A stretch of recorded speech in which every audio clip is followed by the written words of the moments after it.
d'Algérie en ce 28 décembre 2021. Et oui, nous approchons de la fin de cette année. Occasion pour moi de souhaiter d'agréables, de belles et joyeuses fêtes de fin d'année à tous. Et pourquoi pas venir en Algérie en cette période où règne un climat des plus agréables, des plus doux. Donc voilà, c'est une idée comme ça, voilà, à proposer pour ceux qui ne se sont pas encore décidés. Bon, merci d'être là, mesdames, messieurs. De toute façon, dans un moment, vous aurez le droit à un bulletin météo qui appuiera certainement mes propos. En tout cas, Amel Almi, oui, alors je la salue si elle nous voit. Amel Laribi vous donnera le détail tout à l'heure de la météo de cette fin d'année. Et puis aujourd'hui, nous aurons le plaisir de retrouver Siham Kennouch, notre conteuse, talentueuse conteuse, je dirais même.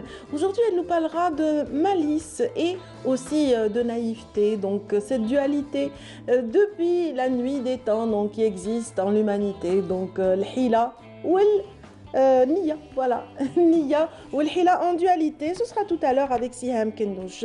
Nous aurons le plaisir aujourd'hui de revenir sur les derniers masters de tennis disputés sur les terres battues du club de Hydra à Alger. Donc cette compétition sera un petit peu présentée par directeur technique national de la Fédération nationale du tennis tout à l'heure.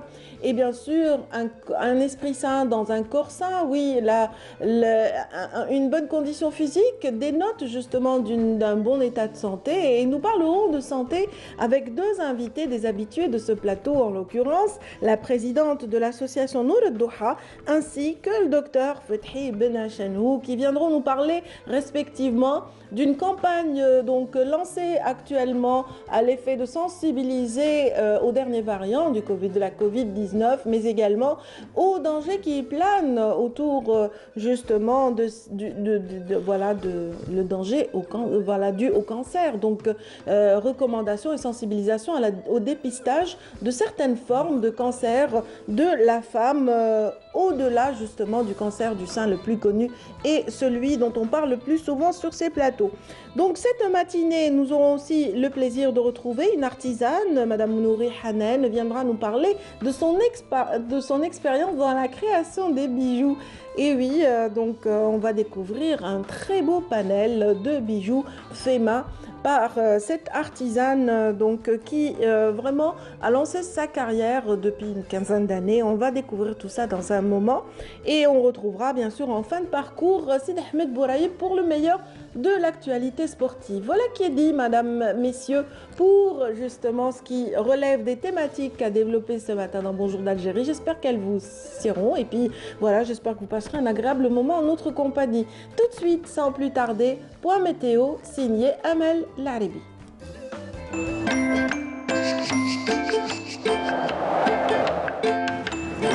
La météo vous est présentée par Mobilis. Mobilis, أينما كنتم. Bonjour Amel. Bonjour Nadia. Bonne coupe de cheveux. Ah merci. On se débarrasse un peu de toute la négativité de 2021. Voilà, on va commencer une nouvelle année. Nombreuses sont les personnes qui le font, hein, voilà. Oui. Et c'est vrai que quand on va chez le coiffeur, on a l'impression vraiment d'avoir comme ça un redémarrage. On va dire ça, oui. Un nouveau départ, pourquoi pas, je vous souhaite le meilleur en tout cas. Je vous souhaite le meilleur pour le démarrage qui Merci, approche, à grands pas. À grands pas, oui. Alors on est encore le 28 décembre. Exactement. Voilà, on est quand même au début de l'hiver, mais on ne dirait pas. On ne dirait pas, on dirait qu'on est au printemps. À voir les cartes, on ne dirait pas. Exactement. Alors, on va développer. Qu'est-ce qu'on va voir ce matin? Merci Nadia. Toute cette journée, je dirais. Ouais, voilà. Toute la journée. Alors, bon réveil à tous. C'est bien pour aujourd'hui, rien à signaler. Le ciel restera dégagé à partiellement voilé. C'est une grande partie du pays, plus exactement au nord. On aura de la brume matinale vers l'intérieur ouest et centre. Puis le ciel restera dégagé à peu nuageux. Vers l'est, par contre, on aura quelques pluies éparses, mais vers l'extrême est. Puis le ciel restera passagèrement nuageux près des côtes, dégagé vers l'intérieur et à noter des vents assez forts sur pratiquement l'ensemble des régions côtières d'ouest en est qui peuvent atteindre parfois les 60 km/h. La moitié sud, rien à signaler, du soleil partout. Les températures, quant à elles, eh bien, elles seront plutôt agréables pour la saison, avec toutefois un minimum de 12 degrés du côté d'Al Bayad, 14 Djelfa, 18 à Batna, 17 Tizi Ouzou, Tizi Ouzou, Constantine à Annaba, 21 Oran, 22 degrés à Tlemcen, 20 degrés à Alger. Au sud, 22 degrés Béchar Biskra, 23 à Gardaïa, 27 à Tindouf, 25 Insalah, 22 degrés à Ilizi, 27 du côté de In Ghazam et le maximum cette fois-ci à Borj Bedi Mokhtar avec 29 degrés. La mer aujourd'hui, eh bien, elle se montrera plutôt agitée sur les côtes ouest, mais très agitée sur les côtes centre et est. Les vents souffleront entre 30 et 50 vers les régions les côtières ouest et est et peuvent atteindre les 60 km/h sur les côtes centre avec une mer très agitée. La vitesse du vent, le secteur du vent, elles seront de sud-ouest sur les côtes ouest, de secteur ouest sur les côtes centre et ouest à nord-ouest vers les côtes est. On va faire un petit voyage cette fois-ci vers l'Amérique du Nord où le ciel restera passager nuageux. À Vancouver, également en Californie, quelques flocons de neige intéresseront la ville de Montréal, partiellement voilée à Dallas, plutôt ensoleillé à Miami et Mexico. Le mercure affichera moins 1 degré à Montréal, 11 New York, 13 en Californie, 26 Miami et Dallas en passant par les 24 degrés à Mexico. Voilà, je vous retrouve tout à l'heure, juste après le journal télévisé de midi et d'ici là, très très bonne matinée.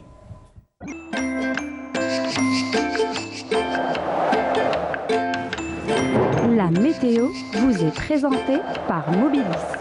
Mobilis, أينما كنتم.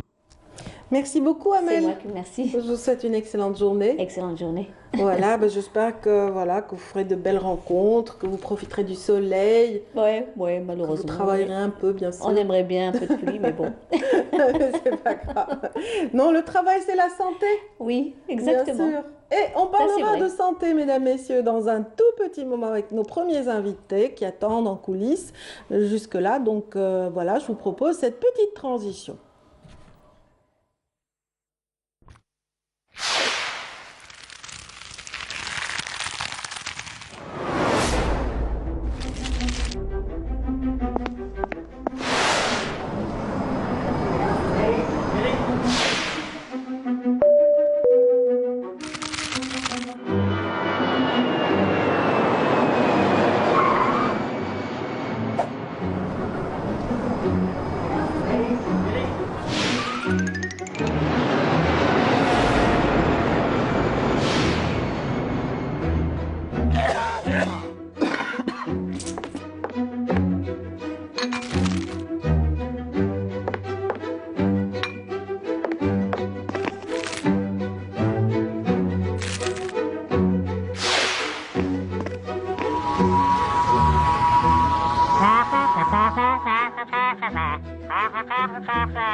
Et après ce spot de sensibilisation à la Covid-19, j'ai plaisir de recevoir ce matin sur ce plateau Samia Gasmi, donc présidente de l'association Nour al-Douha pour les personnes atteintes de cancer. Bonjour. Bienvenue. Merci à vous, merci pour l'invitation. Elle Pour est- tout l'ensemble de Canal Algérie. On est Bonjour. ravis de vous retrouver à chaque fois, autant que Fethi Ben Hachano ici présent, qui est un grand ami, n'est-ce pas? Bah oui, oui, il fait partie de l'association aussi. Très bien, bienvenue docteur. Merci, et je garde.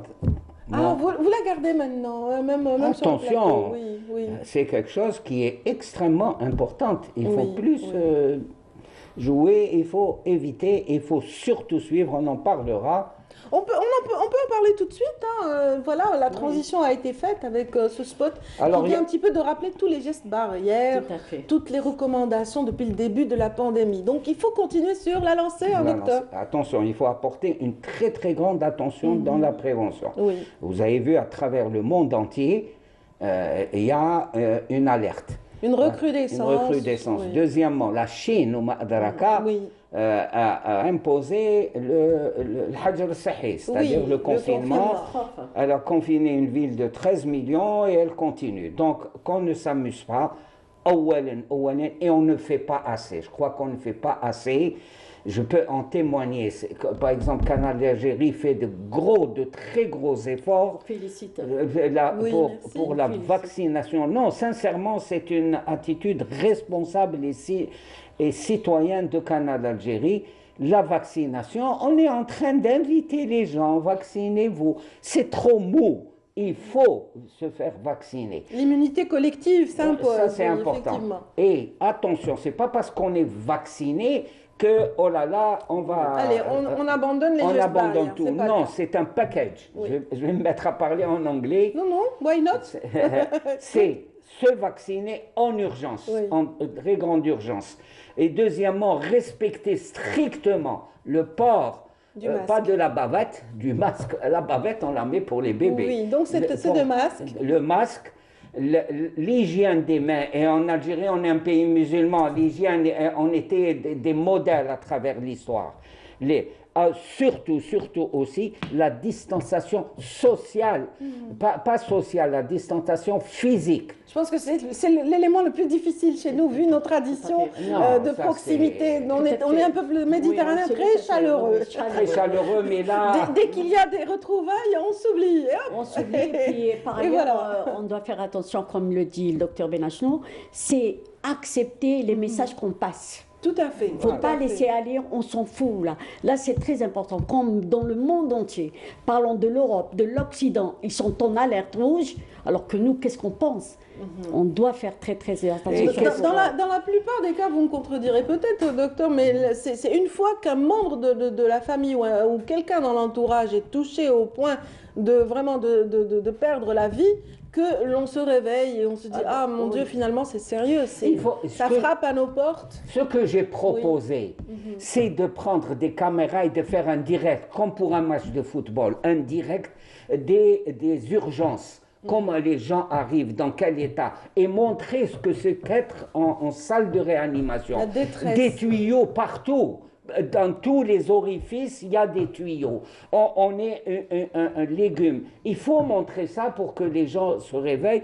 Mais là, on dit, il ne faut pas faire peur, il ne faut pas effrayer. Mais ce n'est pas moi qui fais peur. Moi, je préviens. C'est comme quelqu'un qui roule à 180 à l'heure en voiture. Et vous êtes à côté de lui, il dit, s'il te plaît, vas-y, Moulou. Il dit, Habs, arrête d'être de mauvais augure.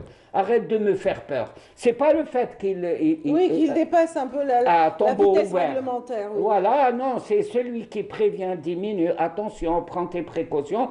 C'est lui qui est de mauvais augure. C'est ce qu'il faut. Moi, je trouve qu'il est temps, et ce que nous a appris cette pandémie, c'est qu'il est temps de mettre le paquet sur l'éducation sanitaire, des émissions comme ça, très Tout simples. à fait. Ben justement, puisqu'on est en pleine discussion autour de la Covid-19, on va parler de ce nouveau variant. Voilà, mondial, hein, parce que invisible, on ne le voit pas. Voilà, mais il est là avec il est nous. beaucoup plus contagieux que les précédents, c'est bien ce Tout qui à se fait. dit. Hein. Chauffez, moi, je ne tiens pas compte de ça. Parce que je peux vous promettre, c'est pas moi en tant que... Mais il y aura d'autres variants. L'Omicron va être dépassé. Oui. C'est ça le but. C'est ça le virus ancré. Même les cancers maintenant, on les attribue. Donc ce qui est important, c'est pas ce que fait le virus. C'est comment me protéger moi. C'est ça qui est important. Les variants, il y en aura. Il y en aura à gogo parce qu'il y a des milliers, si ce n'est des millions de virus et qui changent. Pour les contrecarrer, pour les détruire, c'est la vaccination. C'est éviter d'être un hôte, de se laisser occuper. C'est comme quelqu'un qui va vous pénétrer et habiter en vous et vous détruire.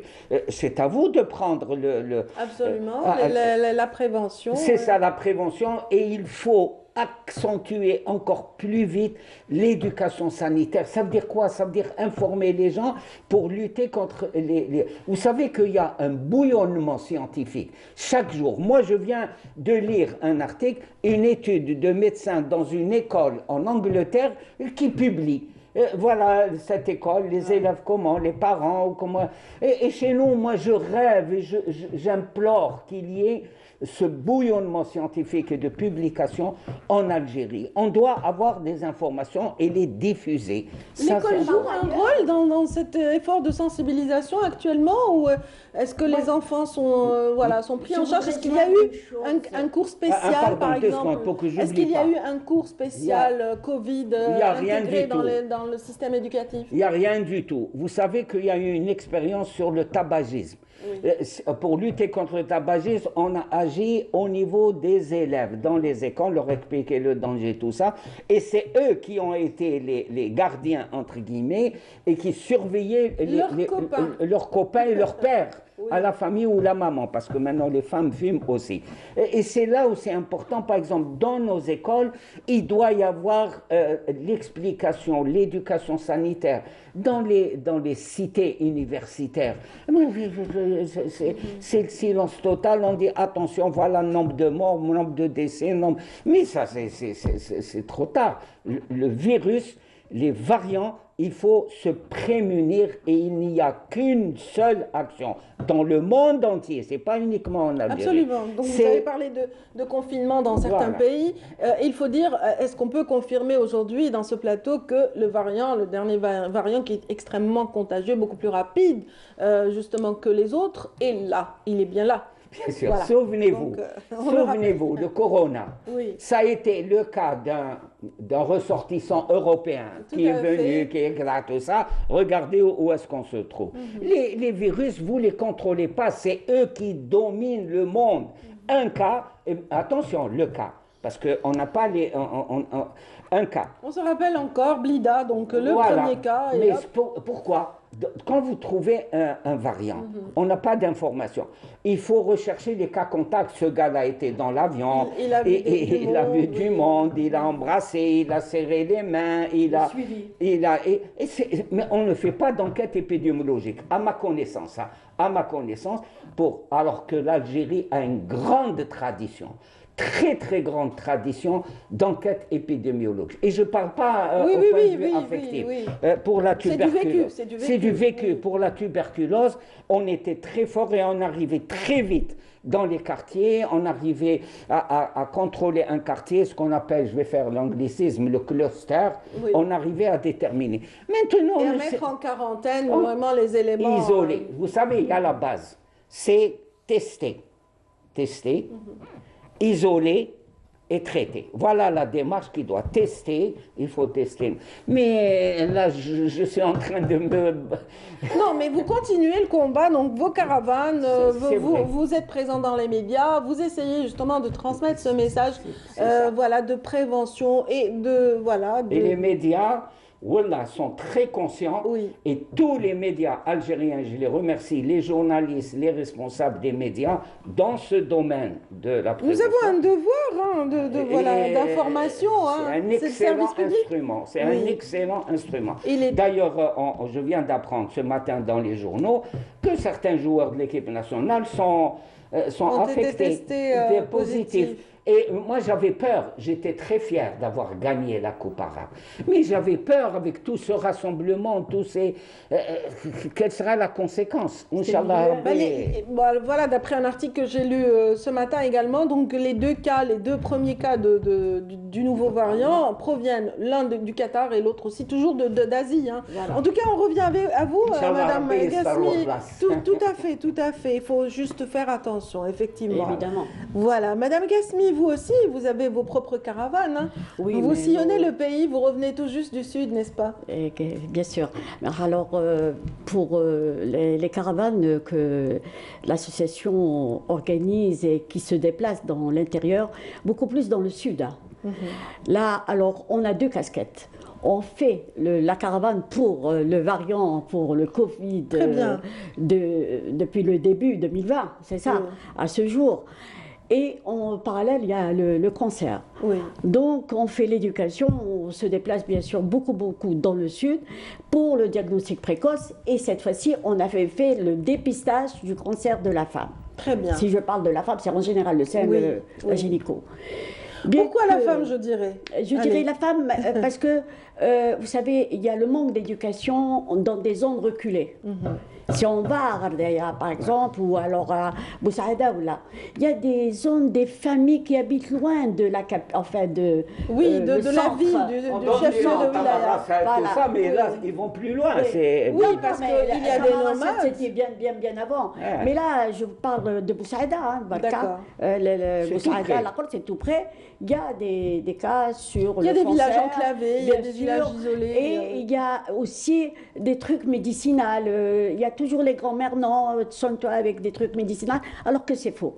Donc, on fait c'est une grosse clé, hein. le diagnostic précoce, et c'était dans des villes. Mais là, quand on est parti à Grara, alors là, on avait un centre équipé de radiologie sur la mammographie, l'écho mammaire, d'autres examens. Ultra moderne. Et Il y a- extra-moderne. Il y a des cliniques très performantes. Voilà, et je en- remercie dans la vallée du aussi Mzab, oui. le docteur Benamour qui se trouve à Paris. C'est lui qui nous a donné cette chance de ses cabinets et le Hajj Baba. Oui. Alors on avait fait pour le cancer du sein, eh ben, on avait fait vers les 300 presque femmes. Hein. Très bien. Et parmi ces 300 femmes, on a trouvé 9 femmes 9 cancer cas du de sein. cancer. Oui. 9 cas du cancer du sein. De 13 femmes, 9 cas. Oui. Oui. Et donc, ces femmes, on ne peut pas les abandonner.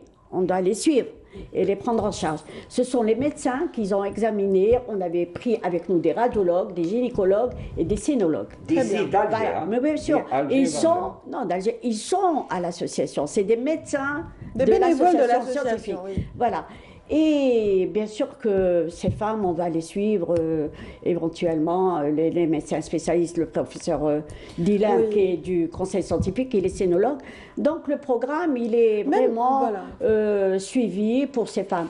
Par ailleurs, Madame Kasmi, on a- juste avant que vous ne terminiez, moi j'ai posé cette question avec une petite arrière-pensée. Je sais. C'est-à-dire que la femme, effectivement, dans les lieux ruraux, etc., Oui. il y a cet aspect, mais même dans la cité, au cœur de la cité, Oui, la oui. femme se laisse, Oui, se laisse aller. C'est-à-dire qu'elle prend en charge la famille, Oui. elle prend en charge tout le monde et la santé de tous, Tout, sauf mais la pas sienne. celle. Vous êtes d'accord Elle avec ne se moi? laisse pas aller, elle se sacrifie Elle pour... se sacrifie Elle pour se sa sacrifie famille, pour sa effectivement. famille. Oui, ça c'est. Elle met en priorité C'est tous la les grandeur de la femme algérienne. Oui, effectivement. oui, même ici à Alger, hein. Croyez-moi, C'est ce à que je Alger, dis, hein, dans toutes les qu'on cités. l'a- Dans toutes les cités. Mais là, je parle, là, on se déplace. Donc, éventuellement, si on fait ce dépistage qu'on a trouvé, on va les prendre en charge, bien sûr. Le diagnostic précoce, c'est pareil. Et bien sûr, on continue à le faire même dans d'autres. Là, je vais aussi repartir dans le sud, à Mneha, pour la femme, l'enfant. Oui. Et on fait l'ophtalmo aussi. Oui. Et l'oncopédiatrie. Les bénévoles de l'association Noor Douha œuvrent aussi dans un autre sens, à sensibiliser aussi leurs confrères Oui, et oui. leurs consoeurs Oui, c'est un des peu partout rencontres. autour du dépistage d'autres types de cancers, pas seulement justement Ah oui, le oui, cancer bien du sûr. sein qui est très connu maintenant. Bien sûr, on parle aussi Voilà, sur... c'est le combat actuel, il me semble, de c'est- Noor Douha. Alors, le combat, oui, c'est tout cancer confondu. Il n'y a pas que le cancer de la femme et de l'enfant. Tout cancer. Il y a le cancer de l'homme. Oui. Voilà, on prend des urologues avec nous. La prostate. La prostate, Elle est c'est en train de l'urologie, faire oui. des dégâts. Oui, mais Ouais. là, si on parle, enfin, peut-être bien qu'ici à Alger, il y a certains messieurs qui font pas le PSA. Alors, Oui, ils s'en Voilà. foutent. C'est là. un examen Et là, biologique Voilà, pour biologique. Pour détecter un Oui, petit peu c'est pour se le cancer de la protéger. prostate. C'est Oui. pour se protéger et se prendre en charge dans les médias. Beaucoup d'hommes ont peur. Ah, bien, je parle. Mais si on parle Ils n'ont de pas ces envie d'être- messieurs de C'est l'intérieur incroyable. et du sud, Oui. ils sont là, dans le sable, allongés. C'est-à-dire, ils ne connaissent pas la raison sont pas de ça. sensibles à- Il n'y a pas quelqu'un qui les... Alors nous, on fait une table ronde dans le sable et c'est les messieurs que vraiment font cette présentation de sensibilisation. Voilà. Voilà, par Il y ailleurs, il y a le donc manque- cet effort de proximité, donc cette sensibilisation par le déplacement, par justement sur les lieux où vraiment sévissent ces cancers un peu partout. Oui.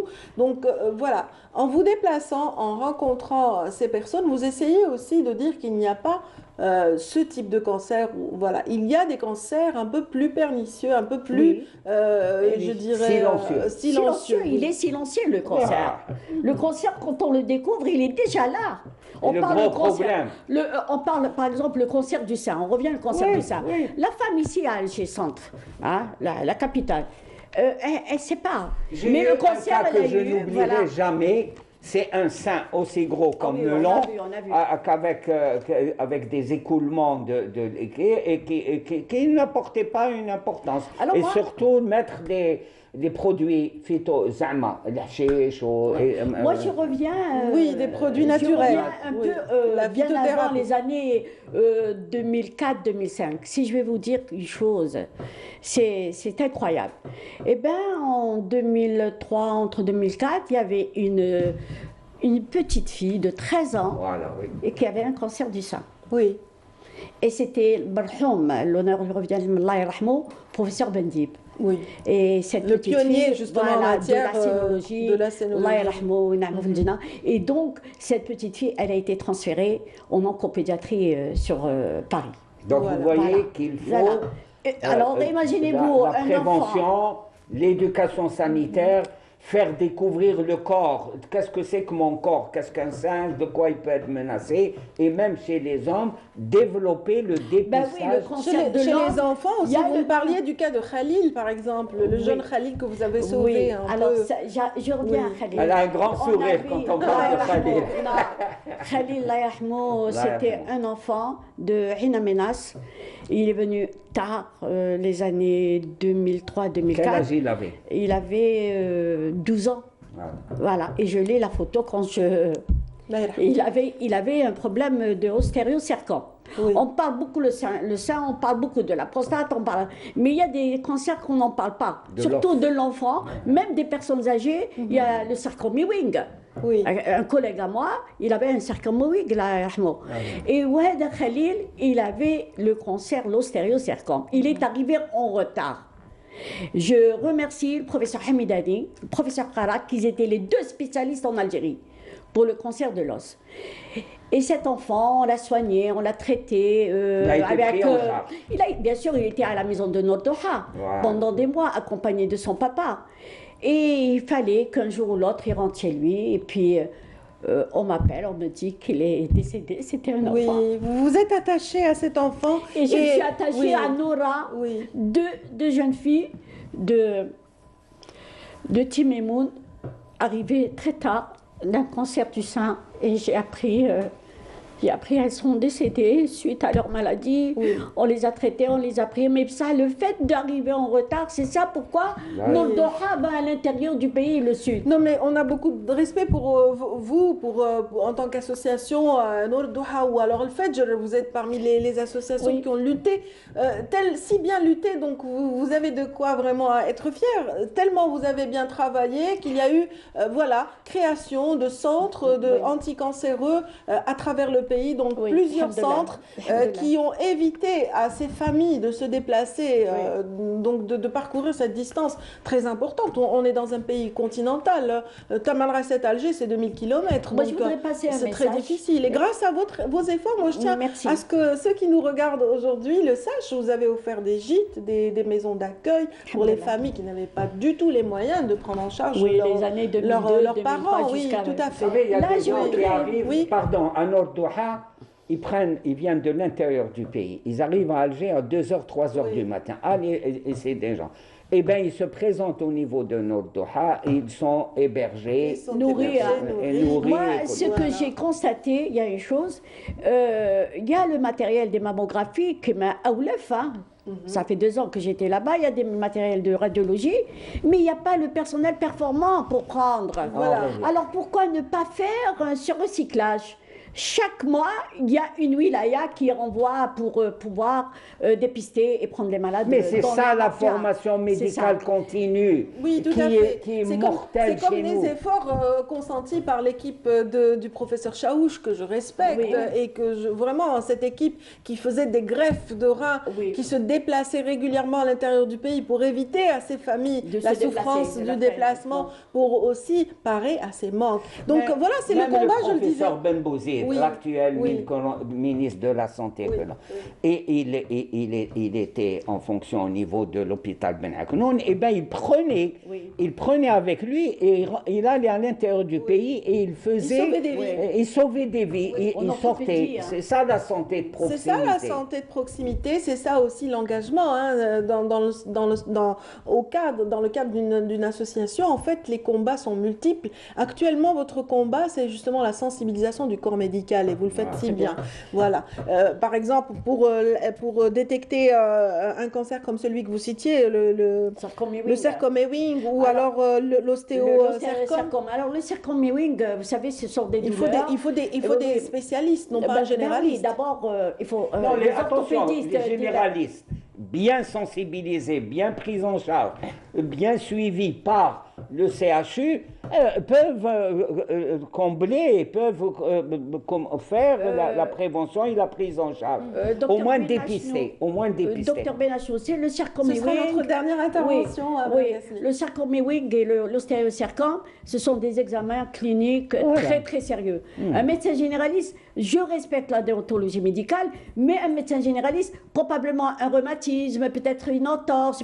Non, s'il fait de la fièvre, il faut aller, c'est-à-dire transférer ce patient vers un médecin Orienter vers les spécialiste spécialistes, pour l'explorer et découvrir la maladie à temps pour le Le traiter. dépister, dire que là, attention, ça sent le roussi, Absolument. il faut le faire voir par un Donc, spécialiste. dès qu'il y a Voilà. doute, voilà, Moi, il est j'aimerais préférable dire que- d'orienter le J'aimerais patient. Voilà. que vous invitez les médecins en orthopédie suite à ces cancers qu'on n'en parle pas. Bon, on le fera. Voilà, c'est Inch'Allah. retenu. Donc, Merci à je vous. pense que Mme Maryam Akek a déjà noté sur son calepin Merci. une Merci, je la remercie. Voilà, un rendez-vous est à prendre avec ces spécialistes. Merci infiniment, Dr Et Belachelo. saluer nos confrères et nos consoeurs qui, justement, sur le terrain, Oui, sont font un en travail un travail extraordinaire. formidable. Il faut les aider, il faut les accompagner et qu'ils ne soient pas perturbés Moi, par... je- D'abord par la prévention, on le dit, Voilà, on le répète, voilà. par la prévention, par Voilà. les gestes barrières pour éviter d'arriver en urgence. Moi, Merci je beaucoup, salue- Madame Gasmi, on n'a plus le temps, Merci. désolée. Moi, je salue tous les médecins qui sont dans l'association Nord-Doha qui se déplacent Ah, en oui. ce moment-là pour tout cancer confondu. Je vous, Ça, renvoie- oui, je ça vous méritait. renvoie le salut. Alors, Je suis là. oui, à travers vous, donc Samia Gasmi, présidente de l'association Nord-Doha, nous saluons tous les bénévoles, où qu'ils soient, et qui œuvrent pour la santé publique. Merci encore une fois d'être avec nous, mesdames, messieurs. Notre émission se poursuit tout à l'heure avec la présence de la conteuse, l'enchanteresse, je dirais, donc Siam Kenouch, qui arrive dans un moment après cette chanson de Dounia El Haq ou El Batal. C'est d'une dualité qu'on va parler juste après.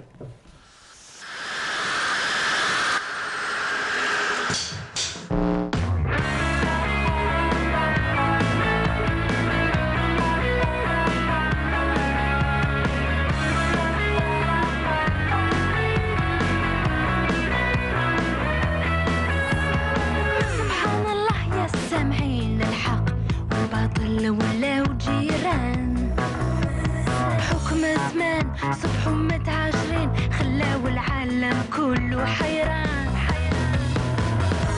الباطل زار الحق في وكره وقعد بين جنبه يرهن فيه بلسان لحلو احفر له قبره رجعوا لعبه بين يديه الله يصفر هذا الزمان الشر خلى كل مكان والحق من الباطل رجع خيفان غضب راسه منه حشمان الله يصفر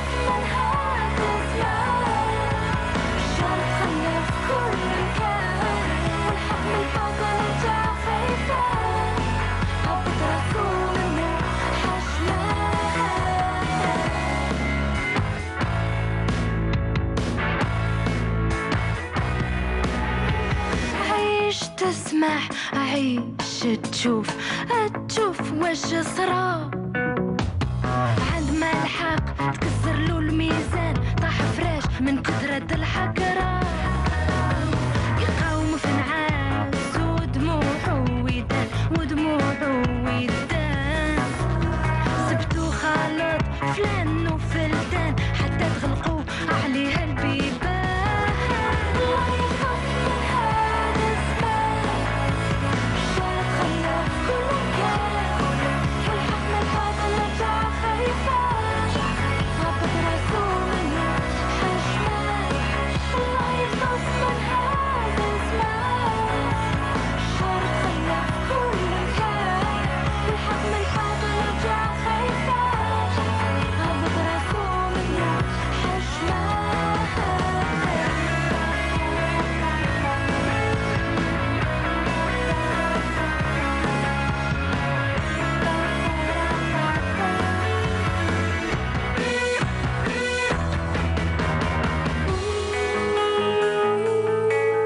قاسي يعطيني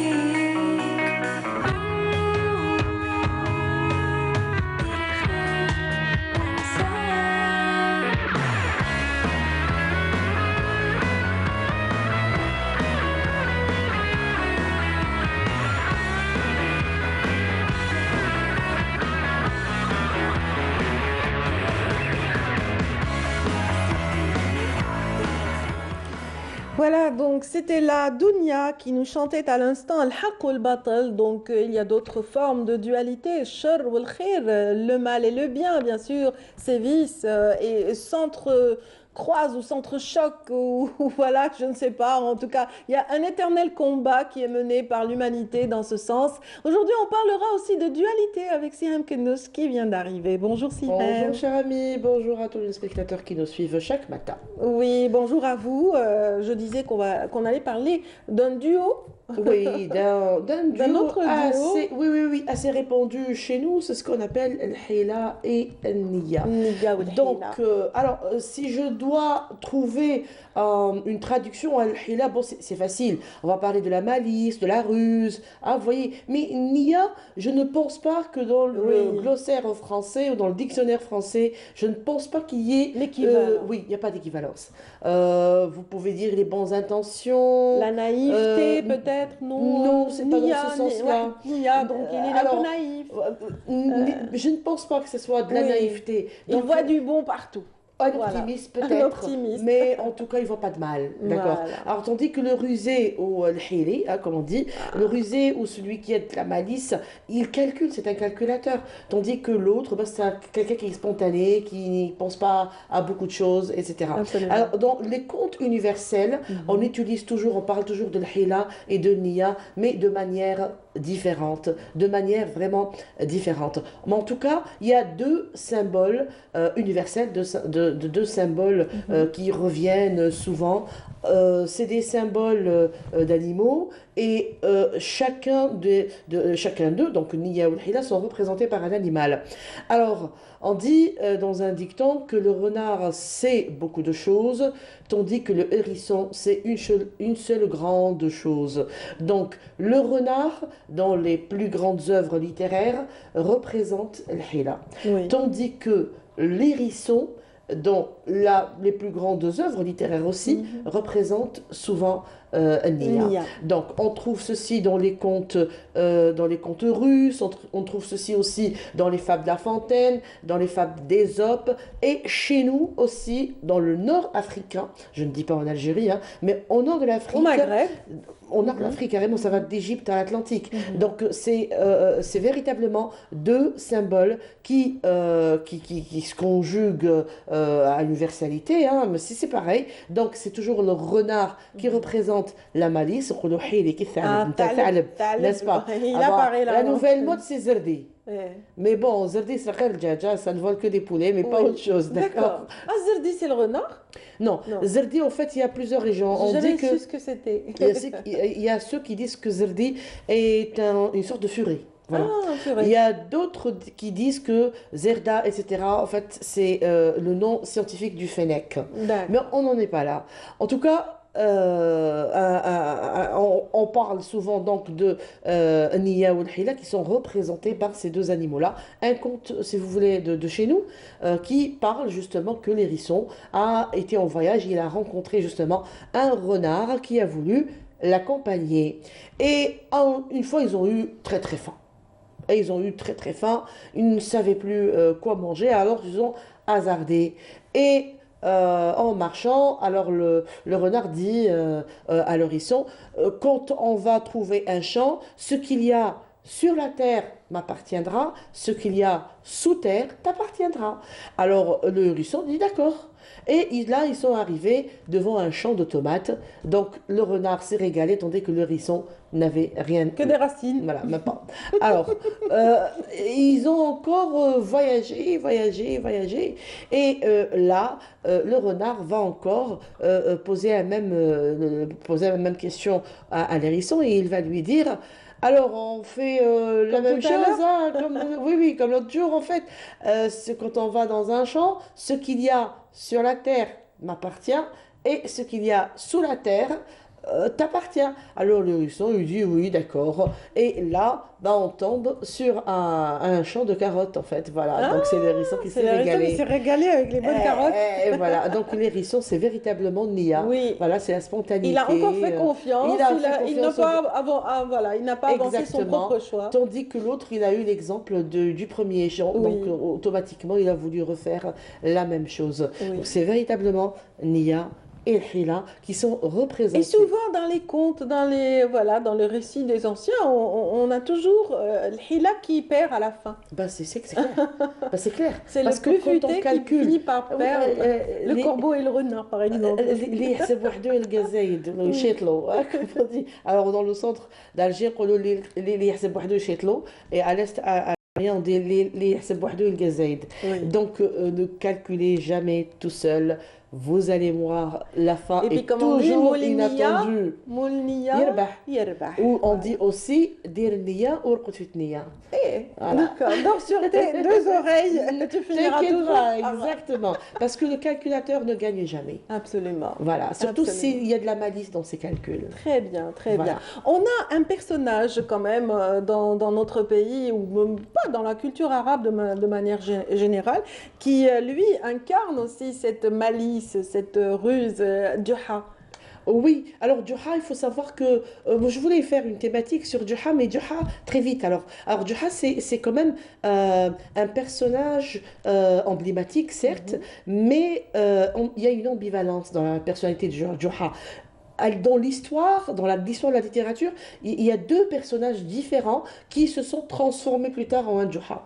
Il y a un Juha Abu Dujayn qui était représenté par un grand homme de lettres dans un kitab, dans un livre qu'on appelle le livre des idiots, Kitab al-Hamqa. D'accord. C'est pas mal. Donc ça c'est Abu Dujayn, ok. Donc ça c'est véritablement le personnage de la personne idiote, complètement à côté de la plaque, qui à chaque fois tombe dans le même piège, il ne comprend rien, etc. Donc ça c'est Kitab al-Hamqa, n'est-ce pas? D'accord. Il y a une autre personne ou un autre personnage de Juha le Turc.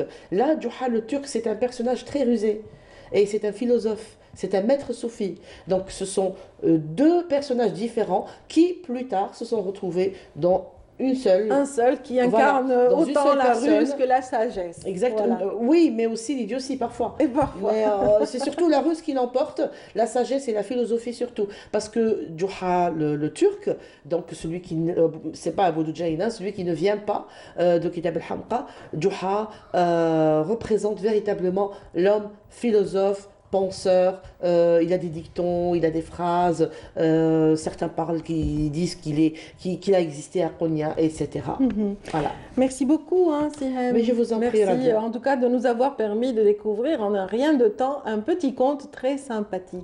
Merci, Radia. Voilà. Je vous souhaite une excellente journée. Aïchek, merci. Voilà. Donc on va tout de suite découvrir une très belle exposition qui a été visitée en fait par notre journaliste Sabrina Khalifi. On va découvrir la dextérité d'une artisane à travers elle tout de suite. The Spell of the Sea ou le charme de la mer.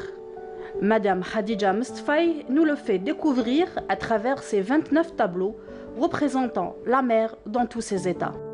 Traductrice, interprète de formation et cadre supérieur à la retraite. Elle tient cette fascination de la mer de par ses proximités avec une large et riche carrière dans le transport maritime. L'exposition qu'abrite la Galerie Azouar pour cette fin d'année est une exposition de l'artiste peintre Khadija Mustfaï. C'est une artiste autodidacte. Elle a débuté sa carrière en 2011 en s'inscrivant à l'Association des Beaux-Arts, puis à un atelier de dessin où elle a appris les règles et les bases du dessin et de la peinture. Sa passion pour la peinture s'intensifia pendant la pandémie. Elle a orienté son choix exclusivement vers les paysages marins. Sa passion de la mer et les déchaînements des éléments de la nature qu'elle ne cesse de contempler durant des heures.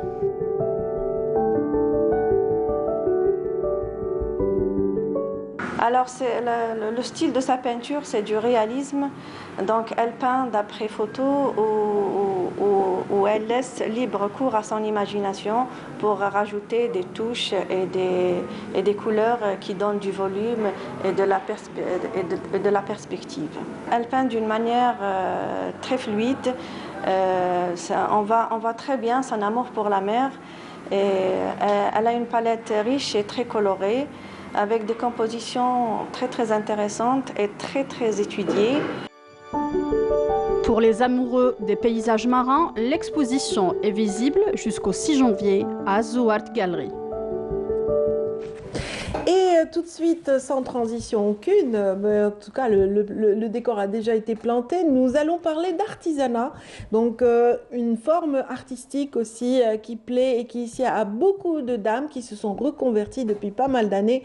On voit une floraison de jeunes artisanes, à l'image de Hanan Ounouri ici présente. Bienvenue Hanan. Merci. Ça va? Ça va, merci. Très bien. Donc je le disais qu'il y a énormément de dames qui se sont découvertes une dextérité, un don. Oui. Vous en faites partie, je pense. Oui. Comment s'est fait le déclic pour vous? Alors déjà, depuis toute petite, je suis très attirée par tout ce qui est manuel, tout ce qui est artistique, couture, broderie, tout ce qui est fait main. Et petit à petit, je me suis tournée vers la création de bijoux. C'était venu naturellement, en toute simplicité. Bien. Ça demande énormément de patience, donc c'est sûrement une de vos qualités. Oui. On vous le dit. Je suis une personne naturellement calme et... C'est à vous qu'on donne un fil comme ça noué, voilà. Vous arrivez à dénouer. Exactement. Ce fut mon cas un certain temps, mais plus maintenant. Donc voilà, on va parler un petit peu de votre choix. Vous n'avez pas opté pour un grand panel, c'est surtout que vous avez ciblé les bijoux et en particulier. Donc on va un peu dire dans quels matériaux vous évoluez, avec quel type de matériaux vous êtes plus à l'aise. Voilà, alors je fais la création de bijoux à base de pierres précieuses et semi-précieuses, des perles de culture aussi. Et pour les métaux, c'est généralement du cuivre qu'on travaille à la main, ou alors de l'acier, sinon de l'argent. Très bien. Là, vous avez ramené des exemples. Par exemple, là il s'agit de quel type de métal? Alors, c'est du cuivre. Là, c'est du cuivre, oui, parce que ça ne brille pas comme l'or. C'est or et argent. Oui. Et c'est des semi-précieuses. Très bien. Donc, voilà, vous travaillez aussi la découpe du métal. Donc, vous avez appris ça comment? Sur le tas. D'accord, d'accord. Sur le tas. Alors, vu que maintenant... Vous n'avez pas eu la curiosité d'aller vers un autre artisan pour apprendre la technique, par exemple? Si, mais faute de temps, et vu qu'il y a maintenant la pandémie et tout, c'est un petit peu compliqué car l'école de formation se trouve dans le sud. Oui, d'accord. Et du coup, c'est un petit peu compliqué d'y accéder en ce moment. Mais c'est dans mes projets. Il y a pas, bon, pendant cet été, je sais que la Chambre algérienne d'artisanat a invité justement des artisans. Il faudrait peut-être profiter de ces cycles temporaires. Donc, Oui. il y a eu une formation d'une dizaine de jours en Oui. faveur voilà, des artisans pour apprendre le filigrane. Et je vois que Oui. vous avez aussi déjà Oui. maîtrisé la Oui. technique là. Oui. On peut montrer peut-être cet objet. Oups, voilà. Celui-ci, par exemple, je ne sais pas si la caméra voilà, en face de moi peut le montrer. Voilà. C'est un travail de filigrane. Voilà. Et qui est complété justement par ce chapelet. Oui. Comment dire, comment on l'appelle? C'est Euh, comme un chapelet Oui, comme ça de c'est pierre. un petit collier en perle de culture. Voilà. Très bien. Donc voilà, et vous évoluez depuis une douzaine d'années dans ce domaine, n'est-ce pas? Oui. Et juste avant, vous faisiez quoi? Alors, j'étais déjà étudiante. Et, Certainement. ouais. Ensuite, je me suis dirigée vers... j'ai fait un petit peu de tout, à vrai dire. J'étais enseignante, j'ai fait un peu de traduction, parce que j'ai fait littérature anglaise. D'accord. Donc, j'ai un petit peu touché à tous les domaines pour me consacrer finalement à la création de bijoux. La création de bijoux vous a apporté donc tout l'épanouissement souhaité. Exactement. Voilà, C'était c'est là, plus pour me sentir mieux, Oui. pour me sentir bien qu'autre chose. Très bien. Bon, quand on n'est pas connu sur la place, comment on fait? Comment vous avez dressé votre stratégie voilà, de vente? Oui, Votre marketing. marketing, c'est basé sur quoi essentiellement? Alors, principalement, je me suis fait connaître sur les réseaux sociaux, déjà. J'ai commencé un petit peu sur Facebook et maintenant je suis sur Instagram. Oui. Et ça va. Et on a un Très bon bien. retour. Vous avez une très belle vitrine justement qui permet de découvrir Voilà. toute la panoplie de colliers que vous fabriquez. Vous ne faites pas que des colliers, donc Oui, vous êtes dans le Aujourd'hui, j'ai bijou. amené Aujourd'hui, quelques vous avez colliers, un mais, échantillon. je fais un petit peu de tout. Oui. Tout ce qui est bracelet, sautoir, bijoux de tête, bijoux traditionnels. Oui. Voilà. Et vous participez aussi avec vos objets dans les différents espaces d'exposition. Le plus récent, c'était... Exactement. Alors maintenant, on est en exposition à Audin, Centre culturel Mustafa Kateb. L'exposition est en cours et se déroulera jusqu'au 15 janvier, Inch'Allah. Voilà, donc qu'est-ce qu'on peut découvrir si on se déplace vers le Centre culturel Mustafa Kateb? Alors déjà, pour ma part, vous allez trouver toute ma collection. Il y aura un peu de tout et il y aura une vingtaine d'autres exposants dans d'autres domaines que je vous laisserai découvrir sur place. Ah oui, non mais moi, il ne s'agit pas de moi, il s'agit de donner envie aux téléspectateurs. Donc si vous lancez une énigme tout de suite, là, ils vont se dire, ah ben on ne sait pas, on n'y va pas. On leur laisse... Oui. D'accord, vous préférez quand même maintenir le mystère, la surprise. Donc, vous avez en tout cas choisi un label pour cet ensemble de créations.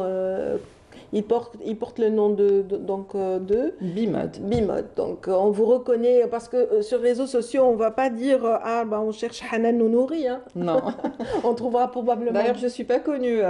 Oui. Mon nom n'est pas connu. N'est pas du tout connu. Pas du tout. Voilà. Déjà, quand vous demandez, on va vous dire directement Bimode. Voilà. Donc, c'est un peu plus le label qui est utilisé sur la toile, donc les réseaux sociaux. Est-ce que vous arrivez à répondre à la demande, justement? Je fais de mon Ça mieux va déjà. Je fais de mon mieux. J'écoute les gens et je fais de mon mieux pour réaliser tous leurs besoins et demandes. Très bien. Et cette pandémie, donc certains artisans ont été quand même perturbés par l'arrivée de cette pandémie depuis 2 ans. Oui. Avez-vous eu des difficultés ou est-ce que ça va, la continuité s'est faite normalement dans la mesure où vous travaillez chez vous, hein? Oui. Comme tout le monde, on a eu des difficultés. Déjà par le manque de matières premières, vu que je me déplaçais pour acheter tout ce qui est pierre et voilà. Et déjà ça, c'était un gros... Très bien. Vous vous déplacez vers quel pays essentiellement? Essentiellement, c'est vers la Turquie. La Turquie, voilà. Très bien. Donc, et là, c'est vrai que les ponts aériens ont été suspendus Voilà, pendant quelques temps. C'était pas difficile, c'était pas facile. Mais voilà, vous me dites que vous avez trouvé d'autres Voilà, relais. nous avons trouvé d'autres alternatives sur des plateformes de vente en ligne et qui font la livraison vers l'Algérie, hein. Oui, Voilà. très bien. Donc voilà, vous avez réussi quand même à fidéliser votre clientèle à Oui. travers les réseaux sociaux, à travers vos pages respectives. Et donc ça continue. Je voudrais vous demander une question. Est-ce que vous personnalisez des objets pour des personnes qui le souhaiteraient éventuellement? Ou Bien est-ce sûr, que oui. voilà, vous respectez un code Non, qui non, vous il n'y a est pas, propre? y a pas de limite, il n'y a pas de D'accord. code à la créativité. Parfois, la cliente me ramène de vieilles perles de sa grand-mère, de sa maman, de sa tante à customiser, à retravailler. Et je le fais avec plaisir. Très bien. Très bien. Donc, si on a des perles déjà qui sont disponibles, Voilà. qu'on Une aimerait- idée parfois. une idée, etc., Pas forcément on peut toujours de la matière, vous hein. solliciter. Mais qu'est-ce qui vous plaît le plus dans ce métier, en tout cas? J'aimerais un petit peu savoir. Ben, la créativité déjà. Ça me permet de m'épanouir dans ce que je fais. C'est un métier très paisible qui me laisse me détendre de la vie de tous les jours. Je suis maman et ça me permet de me reposer le soir sur un collier et sur un petit travail. Et le contact avec les gens, parce que quand on a par exemple une mariée qui vient nous voir, c'est une personne avec une histoire, avec Un vécu. un vécu, et ça nous permet de voir des gens, rencontrer des gens, nous faire des amis parfois. Mhm. Oui, adapter vos accessoires à des tenues, Oui. adapter vos Oui. accessoires à un look, Exactement. voilà, et à vous adapter en fonction de la personnalité qui est en face, ça doit être passionnant. Exactement. Voilà, ça donne envie voilà, de créer en fonction de la personne. Et puis il y a une satisfaction parce qu'on a la réaction qui vient. Bien sûr, oui, c'est le plus important, hein. C'est de voir la réaction de la cliente, de la personne qui est, quand elle reçoit sa commande, son bijou. Et Voilà, vous êtes heureuse quand il y a un feedback. bien sûr, c'est toujours le cas. Très bien. Même quand il n'y en a Même pas, c'est- vous même êtes sûr, si- voilà. vous êtes sûr que ça a été aimé, apprécié avant l'achat. oui, même Oui. si la cliente n'est pas vraiment satisfaite au premier coup, ben, je ferai tout pour la satisfaire Voilà. en contrepartie. Voilà, lui donner envie peut-être de continuer à Oui. acquérir des bijoux qui portent votre label. En tout cas, merci. On rappelle que vous êtes présente au Centre culturel Culturel Mostafa Mostafa Kateb jusqu'au 15 janvier Janvier. prochain. Donc, ceux qui vous ont découvert ce matin auront peut-être envie de venir finir cette conversation et lever le mystère, pourquoi pas. Merhaba. Voilà. Un mystère a été entretenu, bien sûr, pendant cette conversation. Vous n'avez qu'à vous déplacer, mesdames, messieurs, soit pour acquérir un objet, donc Nous voilà. rendre visite, nous Un petit encourager, échantillon est pas ici, forcément voilà. pour acheter, hein, Oui. juste pour nous encourager après 2 ans d'arrêt. Oui, l'échange, c'est vrai que c'est la Oui. reprise, donc autant encourager tous ces artisans et ces artisanes qui s'ouvrent à vous. Donc merci infiniment. Donc je rappelle que vous vous appelez Hanan Ounouri. Donc vous avez, voilà, vous avez une douzaine d'années donc dans le domaine de l'artisanat dont on a un petit peu résumé le parcours ici même dans notre plateau. Merci d'avoir été avec nous. Merci pour l'invitation. Bon vent pour l'exposition et pour la suite également. Merci. Voilà. Et puis, restez avec nous, mesdames, messieurs. Tout de suite, on va voilà, vous offrir une petite balade à travers un espace visité par notre reporter Anissa Bouzidi qui a été à la rencontre des familles durant cette période de vacances. Voyons un petit peu son compte-rendu.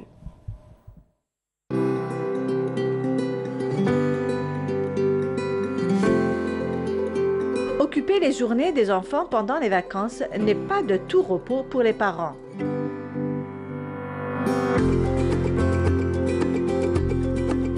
Ahlem Lounis, fondatrice de ce centre de loisirs, accueille tous les jours des dizaines d'enfants. Ils peuvent y découvrir et pratiquer des activités diverses.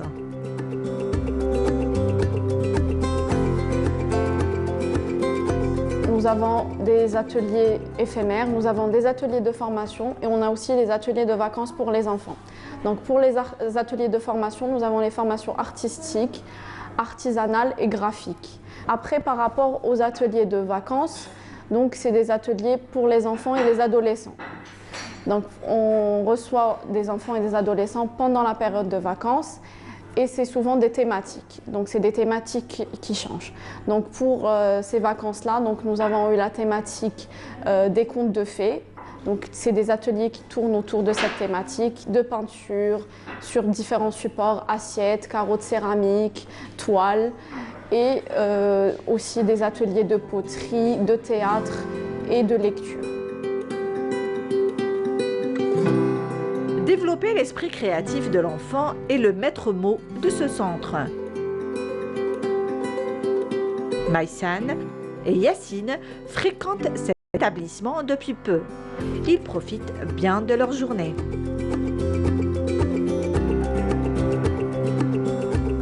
On reçoit les enfants toute la journée, donc à partir de 9h, donc de 9h à 16h.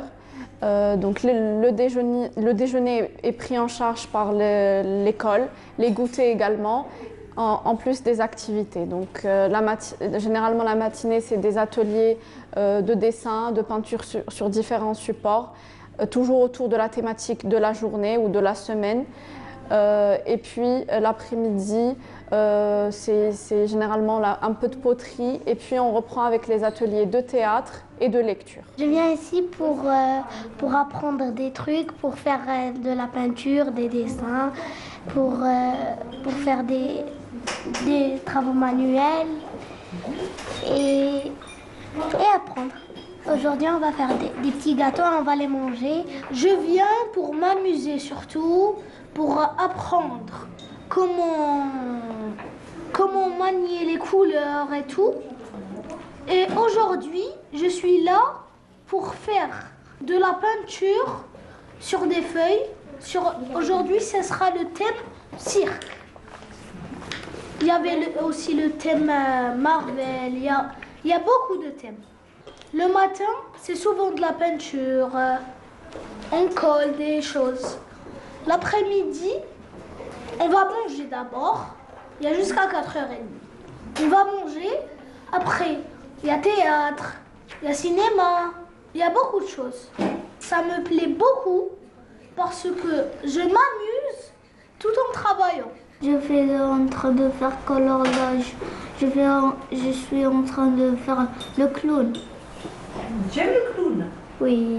Pour les vacances, ma mère m'a inscrit dans cette école pour occuper mon temps, pour ne pas rester collée aux écrans et pour un peu exercer un peu ma passion.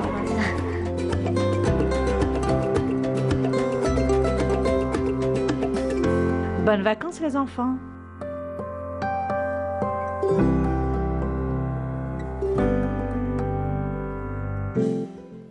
Voilà, une très belle manière d'occuper les enfants pendant cette période de vacances qui touche à sa fin. Donc voilà, mais bon, profitez-en. Le dernier week-end, ça peut être très sympathique encore une fois.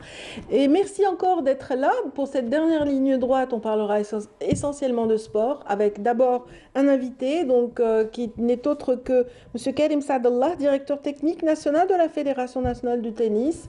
Bienvenue. Merci à vous, merci pour l'invitation. Voilà, vous êtes justement vous êtes face à Sid Ahmed Bouraïeb, donc qui est notre animateur de rubrique pour tout ce qui relève du sport. Bienvenue Sid Ahmed. Bonjour. Ça va? Ça va et vous? Bien, alhamdoulilah. Alhamdoulilah. Allez, on va donner quand même la priorité à notre invité. On revient à vous dans un tout petit instant. On peut peut-être faire des allers-retours, ne vous inquiétez pas. Alors, Monsieur Saadallah, si vous êtes parmi nous ce matin, c'est à l'occasion justement de certaines compétitions qui ont été voilà, lancées tout récemment sur les terres battues, entre autres, du club de Hydra, n'est-ce pas? Absolument. Donc, c'était une occasion un petit peu de reprendre et de revoir tous les athlètes qui ont été privés de compétition justement pendant les 2 dernières années. Et à cause de la Covid, donc c'était des conditions un petit peu difficiles, mais là c'était vraiment, vous voyez, la une joie. belle reprise, absolument, des retrouvailles. Donc la joie des parents, des entraîneurs et surtout des enfants donc, qui ont pris part à ces masters, qui regroupent en fait Les meilleurs des jeunes catégories, donc ça a commencé par la catégorie des 8 ans et jusqu'à 14 ans, donc c'est l'étape de Hydra. Il faut aussi remercier le club et le président du club qui ont mis à disposition vraiment un magnifique club, et voilà, donc ça a permis d'avoir un très très bon week-end. Parlons davantage de ces masters de jeunesse. Donc voilà, il y a une présélection d'abord au niveau des clubs à travers le pays d'abord. En fait, c'est des étapes qui ont eu lieu dans les régions, parce que l'Algérie, comme vous l'avez souligné ce matin, c'était quand même un pays, c'est un continent, voilà, donc c'est très vaste. Et ce qui fait que donc on est organisé d'une manière régionale, c'est-à-dire qu'on a les 3 régions qui disputent un petit peu des compétitions au niveau local, et au niveau national, donc cette étape, les masters au niveau national, donc on permet justement aux meilleurs de chaque région de se rencontrer et de voir quels sont les faire confronter entre eux justement, et voir quels sont les meilleurs, les potentiels. Et nous, en tant que DTN, avec la direction des équipes nationales et aussi la direction des jeunes talents, ça nous permet de détecter, de prospecter, de voir un petit peu de préparer absolument d'éventuels champions. Donc, alors, parmi le lot donc, de ces participants, est-ce qu'il y a un talent qui émerge? Est-ce qu'on a une championne ou un champion parmi ces petits jeunes? Déjà, championne acquis, c'est-à-dire on avait Maria Badej, qui est quand même championne d'Afrique, numéro 1 africaine actuellement, qui a 13 ans, qui va avoir bientôt 14 ans, donc elle a encore, dans cette catégorie-là, elle va jouer encore l'année prochaine. Nous avons des jeunes pousses qui sont dans les 8 ans et 10 ans. Vraiment, c'est un travail qui se fait. On connaît ici le potentiel des entraîneurs à faire émerger les joueurs, les jeunes talents. Après, bon, c'est le suivi qui nécessite des compétitions. Mais sinon, vraiment, c'était vraiment agréablement surpris par beaucoup de talents cette fois-ci. Oui. En tout cas, l'ambiance au sein du club, on va tout de suite la sentir grâce aux images rapportées par Iles Hamouda, donc notre reporter qui était sur les lieux lors de ces Masters de jeunesse. Voyons un peu son compte rendu.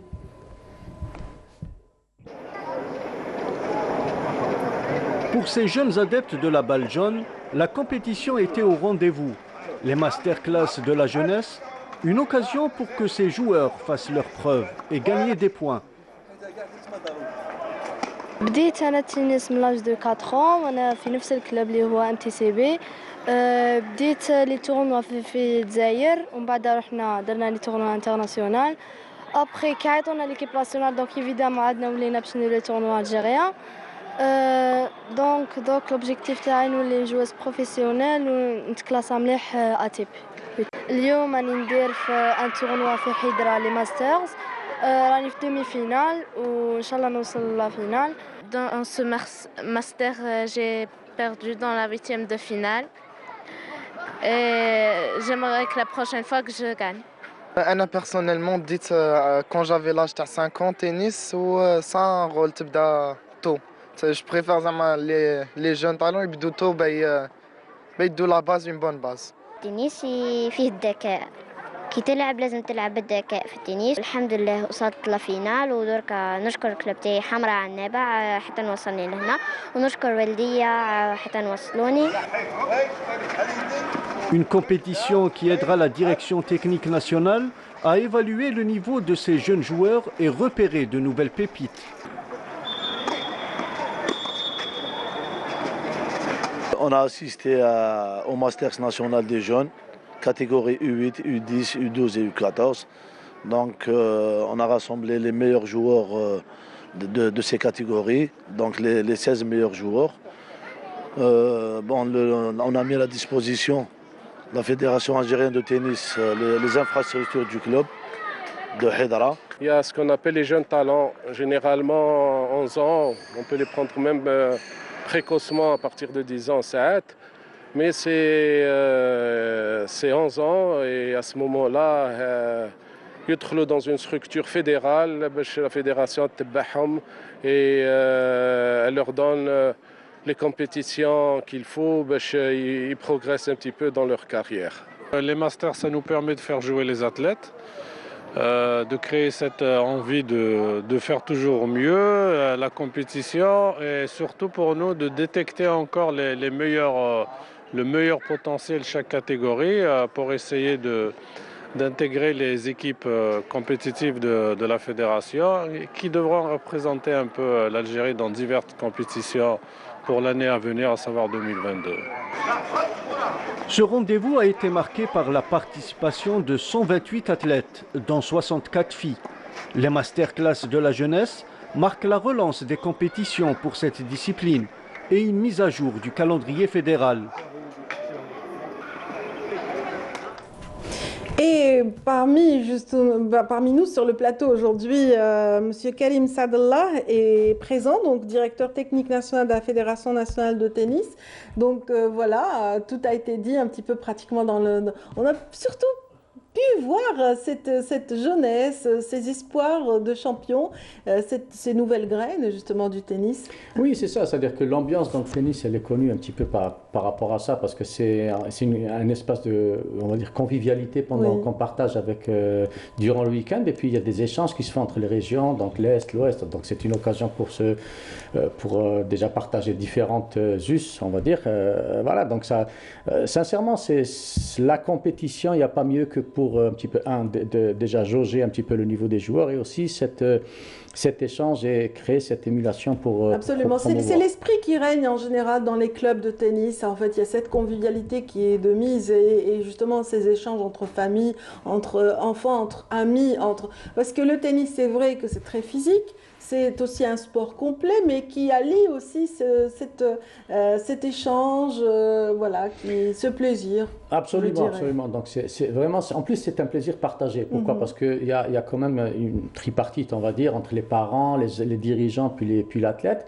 Et puis on voit que quand ils participent à ces tournois, c'est tout le monde qui retrouve son compte, parce que on a justement cette joie partagée, on oublie un petit peu les problèmes quotidiens, et durant l'espace d'un week-end, donc on a ce partage qui est les gens n'attendent que ça. Ça joint vraiment l'utile à l'agréable. Absolument, absolument. Donc ça, c'est ce qu'on attend. Mais après, nous devons aussi un petit peu penser aux équipes nationales, quels sont les athlètes qui doivent, pour qui on doit prêter une attention particulière pour essayer de les aider à progresser et justement à représenter dignement l'Algérie dans les compétitions internationales. Et là, une image a attiré mon attention pendant le déroulement de reportage, une petite qui était assise à la position de l'arbitre. Donc c'est courant? Oui, c'est courant dans cette petite catégorie. On permet surtout dans les tours préliminaires. C'est pas lors des demi-finales ou finales, on met des arbitres un peu plus expérimentés. Mais là, c'est un petit peu pour montrer que la fonction l'arbitrage fait partie du monde du tennis. Donc, il y a des athlètes qui sont joueurs et qui peuvent se reconvertir dans l'arbitrage. Donc, c'est une manière de les encourager, voir ce que c'est que d'être arbitre. Voilà, c'est une manière de les initier à un choix futur, donc dans leur carrière dans le tennis. Donc merci encore d'avoir été avec nous, donc pour parler du tennis en Algérie. Vous êtes aussi à la direction technique, donc quelles sont les difficultés, quels sont les avantages actuels dans la pratique du tennis chez nous? Sincèrement, nous, par exemple, une championne comme Maria Badès, qui vient d'être sacrée en novembre dernier, donc par le titre africain, on aimerait lui donner tous les moyens ici au niveau local. C'est-à-dire que si on avait pour la fédération, il faut savoir que nous, on loue au niveau de locaux, c'est l'office du complexe olympique de Bajara. Donc il faut savoir que vous n'avez pas un siège propre pour la fédération? Non, justement. Donc là, c'est déjà une première difficulté. C'est clair que, à titre d'exemple, on va faire une petite comparaison par rapport à la Tunisie, qui a quand même son centre fédéral, ce qu'on appelle un centre fédéral, et ça aide aussi à promouvoir la discipline, et ils ont quand même, par cette autonomie, on va dire, avoir 52 semaines de compétition à l'année. Donc c'est chaque semaine qu'ils ont des compétitions professionnelles, je dis, j'entends. Oui, c'est-à-dire oui, tout à fait. Mais ici, on en est à zéro. Pourquoi? Parce qu'on n'a pas de lieu où organiser ces tournois. Si je dois organiser... D'ailleurs, il y a une athlète algérienne qui est suivie en Tunisie, hein, qui est en compétition souvent là-bas, oui, qui revient pour les championnats chez nous. Absolument, donc on essaie justement de les envoyer là-bas, mais on aimerait bien les organiser ici. Si on avait, par exemple, il y a le tennis club de Ben Aknoun qui s'est libéré, la wilaya l'a récupéré, nous avons fait une demande pour essayer de l'avoir et l'avoir comme siège. Ça va nous permettre à nous d'avoir des infrastructures pour organiser les tournois et puis faire la promotion. C'est un secteur plutôt qui fait la promotion du tourisme. Il faut savoir que chaque semaine, c'est 20 à 25 pays qui participent. Oui. Donc c'est un apport en devises, c'est un apport en participation. C'est énorme ce que le tennis peut dégager en plus de l'aspect sportif. Oui. Donc par rapport à ça, donc, nous réitérons notre demande. On vous souhaite vraiment de l'acquérir, ce lieu qui est superbe, qui compte 3 ou 4 cours, il me semble. Il y a 5 cours de tennis. 5 cours de tennis, 5 cours voilà. Avec bien sûr tout... Et accessible en pleine ville. Voilà, exactement, donc c'est par rapport aux commodités qu'il y a dans un environnement immédiat qui permet justement la bonne organisation de grands tournois. De grands tournois, car dans le tennis, on évolue par points, on évolue par nombre de compétitions disputées, donc c'est très important pour nos athlètes et c'est très important, comme vous le dites, d'accueillir et de recevoir des athlètes étrangers dans notre propre pays, donc ce qui permettra aussi à la fédération d'acquérir de nouveaux moyens. J'espère que le sponsoring marche bien, mais en tout cas, on va parler d'autres aspects sportifs avec Sidi Ahmed. Vous pourrez intervenir quand vous voudrez, hein. Vous êtes le bienvenu. Merci. Monsieur Saadallah. Donc voilà, on revient. Bien sûr, le sport roi, avec vous, c'est toujours la priorité au football, j'imagine. Et l'équipe nationale. Il continue de faire l'actualité, donc ce foot. Qui s'apprête à disputer la Coupe d'Afrique des Nations. Alors, Jamal Belmadi a dévoilé sa liste, une liste de 28 joueurs. Beaucoup de changements, on va dire, puisque plusieurs joueurs sacrés lors du dernier championnat arabe avec Bouguera figurent sur la liste. D'accord. Dans Mohamed Amin Tougaï qui signe sa première sélection. Il y a aussi Yassine Brahimi qui fait son grand retour. Yassine Brahimi, meilleur joueur de la dernière Coupe arabe. Par contre, il y a eu aussi des absences comme celle de Hicham Boudaoui et celle de Rachid Ghazal qui ont été écartés pour la circonstance. Alors, dans cette liste, il y a beaucoup de joueurs qui ont déjà goûté au Sacre africain de 2019. Il y en a exactement 15. Pardon. Oui. Il y a aussi 13 éléments qui vont participer pour la première fois à une Coupe d'Afrique des Nations. Les Verts sont depuis hier à Doha où ils effectueront leur stage de préparation, où ils disputeront aussi 2 matchs amicaux. Ça sera le 1er janvier face à la Gambie et le 5 face au Ghana. Avant de s'envoler pour Douala où ça sera leur camp de base au Cameroun. Ça sera le 6, Inch'Allah, et on rappelle que l'Algérie évoluera dans le groupe E avec la Côte d'Ivoire, la Guinée équatoriale et la Sierra Leone. Très bien. Alors, malheureusement, il y a eu quelques cas de Covid, comme l'a dit M. Saadallah, parmi la sélection. Alors, il y a Ben Iyada et Tougaï qui sont en isolement au centre de Sidi Moussa. Il y a eu aussi Bellaili et Bounjeh qui sont au Qatar, ils sont isolés. Et même le président de la FAF, Sharafdin Amara, a été touché. Très bien, on leur souhaite un prompt rétablissement et espérons qu'ils seront vraiment remis d'ici les compétitions. Inch'Allah. Ce championnat, enfin la Coupe d'Afrique justement des Nations qui sera disputée donc prochainement le 9 décembre prochain. Le 9, Inch'Allah. Le 9, ça sera le début de la compétition, un mois de football africain. Ça sera vraiment quelque chose de beau, ça sera disputé en Afrique et on espère, pourquoi pas garder notre titre. Oui, on souhaite toute la chance aux Verts à cette compétition. Donc j'imagine que certains ont été déçus parmi ceux qui espéraient regagner donc cette équipe A. On va dire qu'il y a encore d'autres challenges pour cette année 2022. Qui sera... Ils auront peut-être leur chance pour la Coupe du Monde, qui sait. Inch'Allah, avec ces barrages au mois de mars. Oui. Inch'Allah. Inch'Allah, on souhaite vraiment toute la chance à cette équipe des Verts. Et on continue de parler de sport avec cette fois-ci du basketball. Alors, il y a eu du basketball. On va voir des images, vraiment de très belles images. C'était à la salle de Hydra. C'était le retour du Mouloudia d'Alger en basket. Le Mouloudia qui faisait face à l'US Sétif. Oui. L'US Sétif et victoire du Mouloudia pour la circonstance. Il y avait aussi le retour du public du Mouloudia. Alors c'est un public un peu spécial puisque ils font le show à chaque fois. Alors, on voit beaucoup de, on voit beaucoup de fumée là, c'est pas bien pour les joueurs. C'est pas Ils bien. devraient s'abstenir quand même d'utiliser des fumigènes. Bien sûr, mais en tant que spectateur, on trouve ça quand même beau. Oui, d'accord. Bon, c'est des goûts, les goûts et les couleurs, ça se discute pas. On est derrière notre écran, donc on ne se plaint pas. Oui, d'accord. Ah ben voilà, c'est vrai que c'est lumineux, mais bon. C'est belles images. Voilà. Donc, oui, et puis du basketball, on va parler de cross. Et alors, là, c'est la 40e édition du cross de la Soumam. Ça s'est déroulé à Béjaïa, dans un site vraiment très beau. Il y avait de beaux paysages. Et le beau temps était au rendez-vous cette semaine, c'est ça il y avait un très beau soleil à Béjaïa, c'était samedi dernier. Alors, plus de détails dans ce reportage.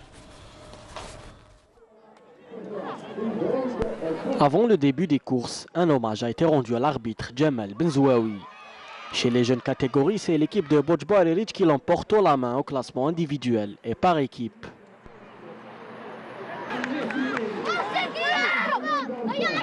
الحمد لله وفقني ربي وجيت في المرتبة الأولى إن شاء الله في قادم مواعيد كل كلمة مخلوق. وكان السباق صعب ولكن تمكنت من الفوز بالمرتبة الأولى.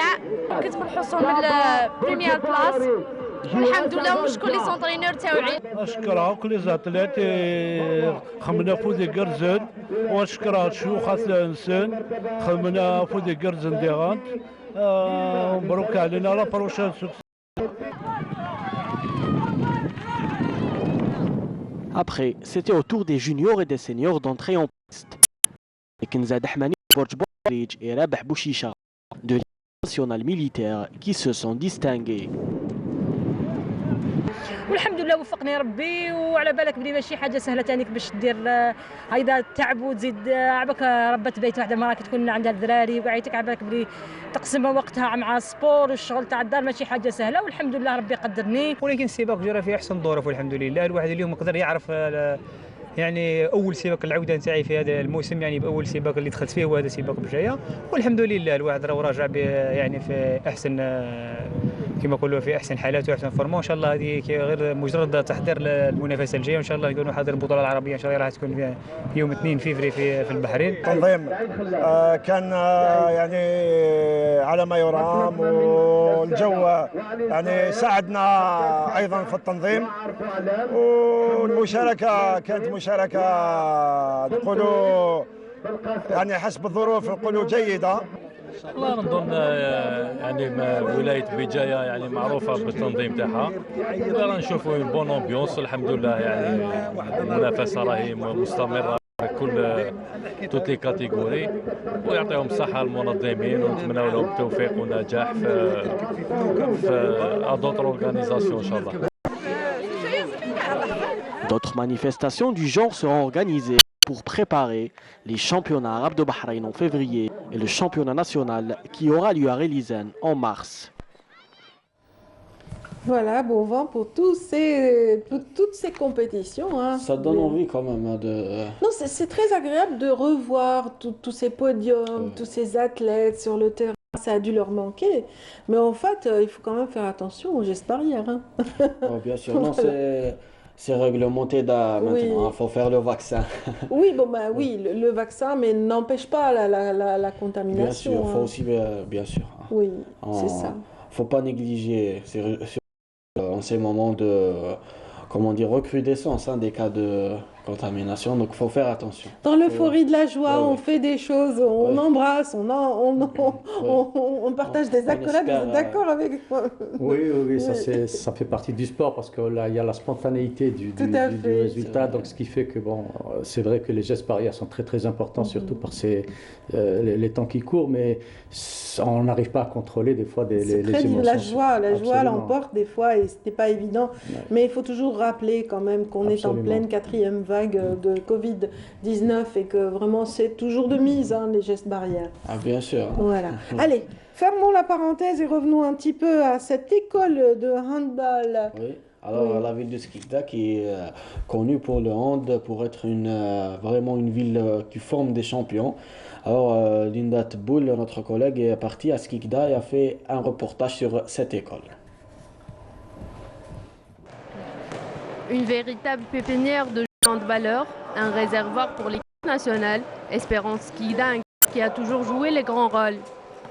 فريق سكيكدا عنده الفئات كاملين من الاصاغر المدارس حتى الاكابر، وحنا عدد كبير يعني راه مسجل معنا تقريبا واحد 300 لاعب، وراهم مقسمين افواج متعدده مع مؤطرين في كل فئه. أن أصبح لاعبا مميزا في كرة اليد وأن أدخل الفريق الوطني. Les formateurs veillent à ce que ces jeunes garçons deviennent les champions de demain. في الحقيقة في بداية السنة كانت تسجيلات لهذه الفئة هي حوالي 84 طفل، وبعض كتقنيين يشرف عليهم 3 مدربين يعني هم مربيين.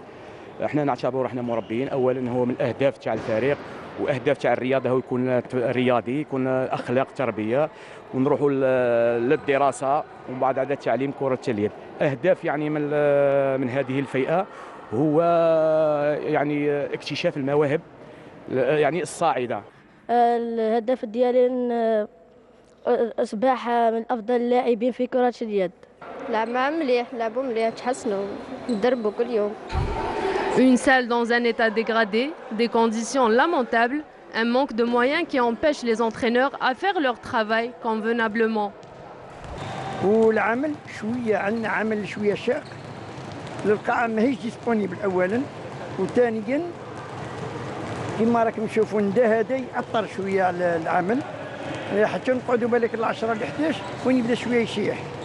احنا اللي نبداو الاولين شويه نتلاقاو عراقيل، ودي فوا ما تكونش ديسبونيبل لا سال، دي فوا نكونوا مرغمين باش نلعبوهم برا، نطرينيو برا في الماتيكو في ظروف قاسيه. Espérons que tout va se mettre à la disposition de ces formateurs afin d'orienter les jeunes handballeurs vers l'accession à un niveau supérieur.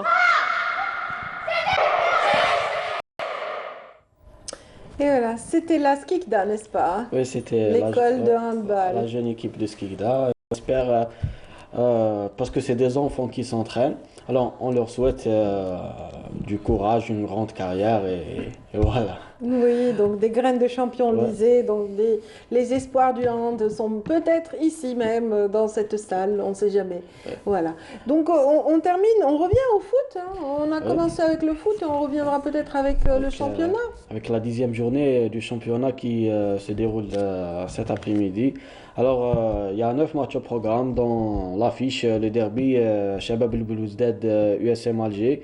Il y a aussi Wydad Tlemcen, JS Saoura, Paradou, Entente de Sétif, Mouloudia d'Alger, RC Arba'a, NC Magra, US Biskra, ASO Chlef, JS Kabylie et CS Constantine, Nasser Hussein Day. Un match qui sera à voir en direct sur Canal Algérie à partir de 14h30. Très bien, voilà qui est bien dit, Sid Ahmed Bouraïeb. Merci pour tout cet éclairage et ces précisions autour de la vie sportive chez nous. Et restez avec nous, mesdames, messieurs. Donc, le dernier mot de cette émission revient à notre invité Karim Saadallah, directeur technique national de la Fédération nationale de tennis, qui était avec nous à l'occasion de la tenue récente de Master de jeunesse de tennis. C'était à Hydra. Donc, voilà. Pour que dire voilà, en chute de cette rencontre? La chute, ce serait qu'on continue justement cette relance, on va dire, parce elle a été arrêtée à 2 reprises, en juillet, en septembre. On a relancé, puis encore une fois, à cause de la pandémie. On espère que cette fois-ci, c'est la bonne.